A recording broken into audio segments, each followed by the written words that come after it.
اور چوتھی کو عربی زبان میں رابعہ کہتے ہیں، اس لیے یہ نام پڑ گیا تھا۔ حضرت رابعہ اللہ کی بندگی میں اس حد تک آگے نکل گئی کہ کئی 100 رکعت نفل پڑھ کے روتی رہتی ہیں اور روتے روتے پھر سو جاتی ہیں۔ ایک بار جب سو گئی تو گھر میں چور اتر آیا، وہ دیوار سے اندر آیا، دیکھ کر پریشان ہوا وہاں کیا رکھنا تھا۔ ٹاکیاں لگے ہوئے 2-4 سوٹ پڑے تھے، ایک مسلح بچھا ہوا تھا، ایک لوٹا پانی کا بھر کے رکھا تھا۔ حضرت رابعہ سو رہی ہیں تو چور پریشان ہوا کہ میری آج رات ضائع ہو گئی، میں کہاں پہنچا۔ تو پھر سوچنے لگا کہ چلو جو کچھ ہے یہی لے جاتا ہوں۔ مٹی کی ہنڈیاں پڑی تھی، وہ بھی اس نے ایک چادر بچھا کے اس میں ڈال لی، جو برتن تھے مٹی کے وہ بھی ڈال لیے، جو کپڑے رکھے تھے وہ بھی ڈال لیے۔ تو جب گٹھڑی بنا کے نا اس کو اٹھانے لگا، آنکھوں کا نور ختم ہو گیا۔ اس نے گھبرا کے گٹھڑی چھوڑ دی، میری آنکھوں کو کیا ہو گیا؟ گٹھڑی چھوڑی تو آنکھیں پھر سلامت ہو گئی۔ گٹھڑی کو ہاتھ لگاتا ہے تو آنکھیں ختم ہو جاتی ہیں۔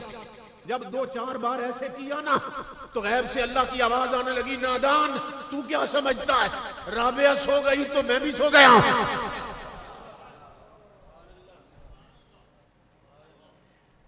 تو کیا سمجھتا ہے رابعہ سو گئی تو ہم بھی سو گئے۔ فرمایا ہمیں اپنی عزت کی قسم، یہ جب سے میری بنی ہے یہ سو بھی جائے تو رابعہ کا رب رابعہ کا پہرا دیتا رہتا ہے۔ یہ جب سے میری بنی ہے اس کے قریب شیطان نہیں گیا، تو کیا کر سکتا ہے؟ اب اسے معلوم ہوا یہ تو رب کی ولیہ ہے۔ میں کس گھر میں آیا ہوں؟ امام الانبیاء کے غلام ہوں، میری ماں بہنوں بیٹی ہوں۔ مایوس ہو کے نہ کنڈی کھول کے نکلنے لگا۔ حضرت رابعہ نے کروٹ بدلی اور آواز دی، فرمایا خالی آیا تھا خالی کیوں جاتا ہے؟ خالی آیا تھا خالی کیوں جاتا ہے؟ پلٹ کے دیکھا، اچھا جاگ گئی ہیں، آپ کے گھر میں رکھا کیا ہے جو لے جاتے؟ چور کہنے لگا، فرمایا میرے گھر میں تو کچھ نہیں رکھا، لیکن میرے بیٹا پلٹ کے آج تجھے ایسا دروازہ بتا دیتی ہوں جہاں سے ہر شے مل جائے گا۔ وہ سمجھا شاید کسی امیر کا گھر بتائیں گے، پلٹ آیا، اس نے کہا کہاں ہے وہ گھر؟ آپ نے فرمایا جب میرے کہنے پہ پلٹے ہو پھر میری مانو گے تو وہ گھر مل جائے گا۔ کہا کیا کروں؟ فرمایا یہ میں نے اپنے لیے لوٹا بھر کے رکھا تھا کہ تہجد کے لیے اٹھوں گی تو وضو کروں گی، میرے بیٹے ذرا اس سے وضو کرو۔ وضو کروایا اس کو شریعت کے مطابق، وضو کر چکا، اب کیا کروں؟ فرمایا ٹھہرو، اپنی چادر بچھا دی، اپنی چادر بچھا کے فرمایا اس پر 2 رکعت نفل توبہ کی نیت سے پڑھو۔ اس نے جب نفل شروع کیے نا سجدے میں گیا، رابعہ نے اوپر دیکھا آسمان کی طرف، میرے مولا میں تیری کمزور اور عاجز بندی، جو میں کر سکتی تھی میں نے کر دیا، یہاں تک لانا میرا کام تھا، جھکے ہوئے کو قبول کرنا تیرا کام ہے۔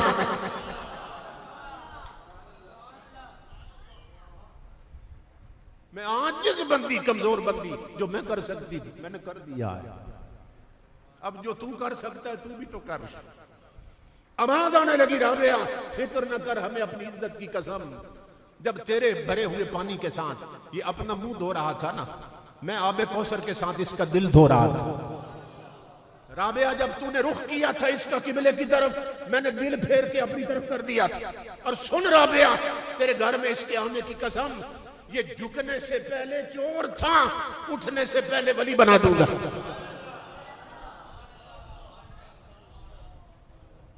میری ماں بہنوں بیٹیوں، کبھی تمہارے دروازوں پر آنے والے چور ولی بن جاتے تھے، اور آج ننگے سر ننگے جسم لے کر بے پردہ میک اپ کر کے بازاروں میں پھر رہی ہیں کہ کوئی نیک بھی دیکھے تو گناہگار ہو جائے۔ اس لیے مصلی کے ماحول کو پھر زندہ کرو، تلاوت قرآن کے ماحول کو پھر سے زندہ کرو، مسجد لوگوں پھر سے سجدوں سے آباد کرو، آذان ہو تو سب کا رخ ہو جائے مسجدوں کی طرف۔